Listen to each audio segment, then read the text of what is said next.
Dark Riku versus Big Mathis. Dark Riku playing the Chaos Lord, Big Mathis playing the Hive Tyrant, and it's on Caldera's Refinery.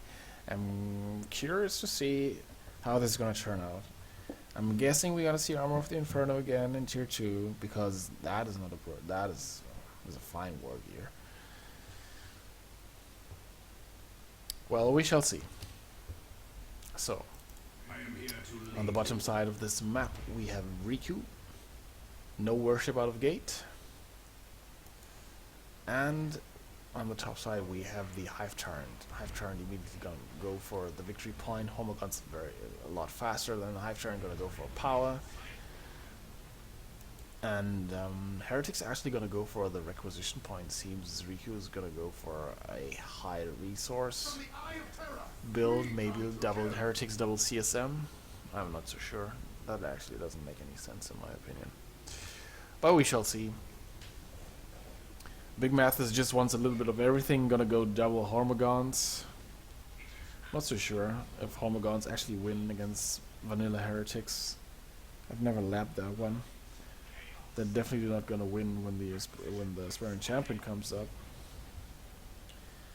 I've turned immediately making his way to the middle of the map. Hormigons just going on ahead. They're most definitely gonna win against the CSM. And now here we go, Hive Tyrant just being his abusive self. Chaos Lord gets a nice special, misses though, mostly, and the Hive Tyrant gets a special as well on the CSM. And he's just ignoring the Chaos Lord, and yeah, just forces off the CSM entirely. And we're gonna see a beautiful kill of the week.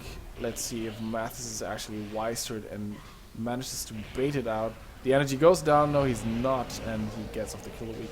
But still, these double Homogons, they actually didn't take a lot of damage, and now they know that there's only Heretics up here, and double Homogons will be more than enough to deal with these Heretics, especially now the crippling poison or the toxin sex are up on these Termagons, and they could have just slowed down the Heretics.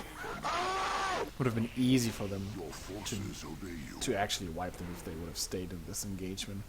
And one generator so far makes me think that we're gonna see Ravenous. Let's see. He's waiting for 40 power. Yes, I'm thinking we're gonna see Ravenous, because the natural counter to double Hormigons and the Hive Tyrant would be Havocs. And that is why we see the Ravenous Brood being purchased here from Big Mathis as well. He seems to be anticipating that already, and the Hive Tyrant already emits a basic synapse, of which the Homogons can, from which the Homogons can actually benefit. So you don't need the warriors to actually get a Synapse creature on the field. Now we see Homogons versus Heretics. I'm very curious to see. The Heretics do have fire support though from these Havocs. I'm thinking I think these Heretics would have actually lost versus the Homogons, and now these Heretics actually stayed on the field, are free to retake this requisition point here from Big Mathis. Raven is now on the field.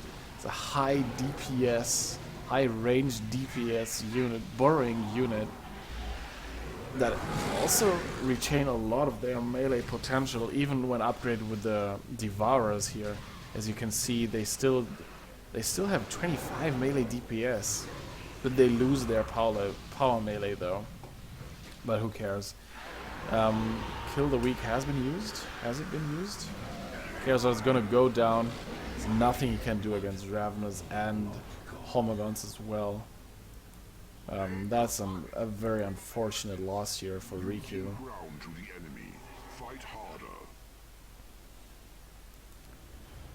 Chaos Lord always important to spearhead attacks.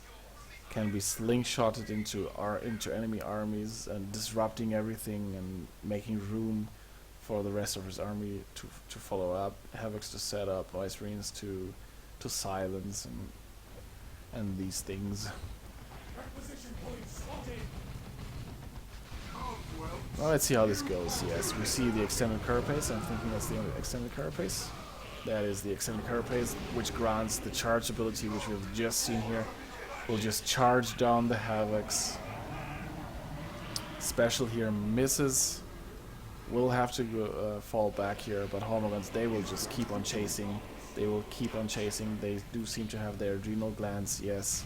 You can see these are very small things on their back. Those are their adrenal glands. Who among you shall rise? Which make them leap into combat and give them the knockback ability. Also increases their damage. Is a very, very potent upgrade here.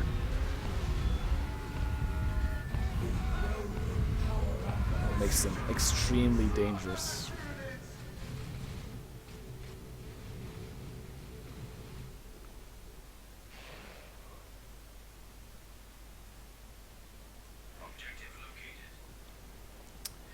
But Noisy repurchased. Noisy. What do you call him? Noisy. Riku repurchased the Chaos Lord. There's a little bit of a map bug here. And is now gonna pressure Mathis' power. Noise Rings are so good at just forcing and destroying power.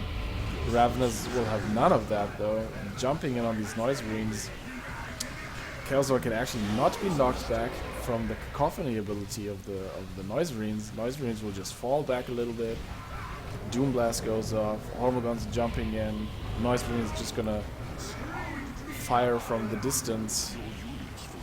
And these, wow, these Aspiring Champion Heretics, they did not make it out of there. Double Hormagaunts is such a fearsome force to actually have to fight against. And look at their leaps. All this leaping is incredibly powerful stuff here. And one of the Hormagaunts actually stayed on the field. Hive Terran can also not be knocked back, will not be phased by this cacophony. And Noise Marines might actually wipe here on retreat.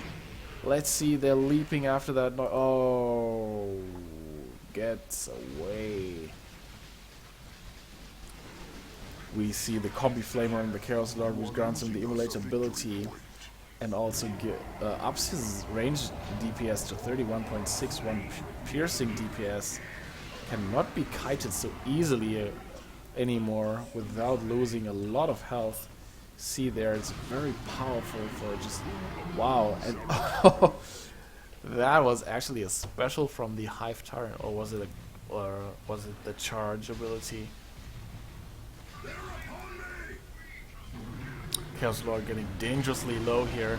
Should have retreated out way earlier because there's Hormagaunts lying in wait, but the Hive Tyrant actually takes it for himself. He also has the Rending Talons now. Against double Heretics, it's going to be incredibly painful because he can now use the Seismic Roar ability, which knocks back any surrounding enemy infantry, and I think it even adds damage over time to the area in which he used it. Let's see. And deals 6 piercing DPS for 10 seconds exactly. And it ups his melee damage to 75 DPS. That is a lot in tier 1, and I'm thinking that is actually the highest DPS melee weapon in tier 1 that any hero of any race can get. Ravenous and Termagants actually making a run at this power. He's gonna defend this power bash with a Brood Nest as well, granting him reinforcements and healing on the field. It's a very powerful global here in tier 1. Noise Marines do take out the power node though. Let's see, is there anything to actually threaten them? Yes, there is. Both players going tier 2 at roughly the same time. So even if Riku would have gone tier 2 after, Mathis wouldn't have been such a big deal, since there's no real walker that turns can actually bring out. Now these heretics come in. Now that the heretics have closed in, the Ravenous burrow these CSM Ravenous just pull back a little bit because they know that the Hive Tyrant and the Hormagaunts are just around the corner to help out with this power bash. And now the Hive Tyrant and the Hormagaunts and the Ravenous will make sure that this power actually gets taken down completely. Big Mathis has retained 2 generators, so he came out on top of this power bash. Now we see a Black Crusher being built by Dark Riku. Is a very cheap heavy melee vehicle. It's a demon dog. I have no idea. Here you see it. Yeah, it's a vehicle, and it's also a demon, which makes it which lets it get all the benefits that you get from worship. And it actually, no, does it? Yeah, it gets healed from the worship, which is very powerful. So a worship Blood Crusher is extremely powerful, and his heavy melee attacks are actually very, very fast. So he will deal a lot of damage. He has 2 abilities. He can charge, which knocks back units in his wake, and he can also use the roar ability, which terrifies enemies and makes them run away.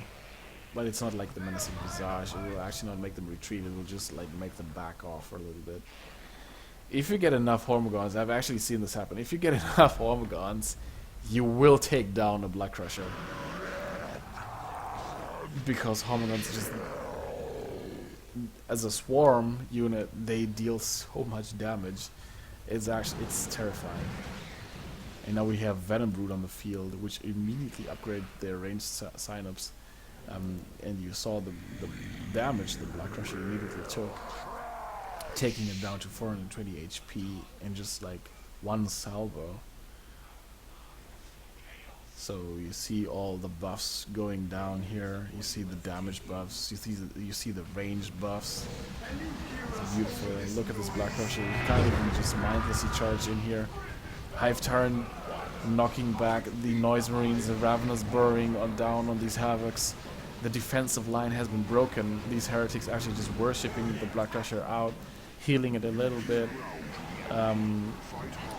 A capillary tower is going down here, and Mathis notices that Riku has actually not repurchased any generators so far, and will thus go for the decap to be further annoying. Chaos Lord has been repurchased. Chaos Lord is just on a capping mission so far, because right now he can't do anything without the support of the remainder of his army. Noise Marines, I hear some Noise Marine shots. Riku is pretty much pinned back to his base now. But Riku has so far lost only Heretics. Heretics is not that expensive. Only 190 requisition to repurchase. Also one of the latest changes in this Elite mod, that Heretics have actually been granted a cost reduction. I'm sorry for this. Demon spam needed, says Nerland. I'm not so sure about this one. Bloodletters would be awesome right now, indeed, because they also benefit from worship, and they do power melee, and they're gonna just rip these Ravenous apart. And they're gonna especially rip these Venom Brood apart, which need to be controlled. This Black Crusher is very isolated here with the CSM. If the Venom Brood, yeah, they realize, and if this ranged blob actually just turns around, where's the Black Crusher? The Black Crusher is hiding like a scared animal. Yeah, and Riku actually realizes that he's just too far behind, and he will not recover from this.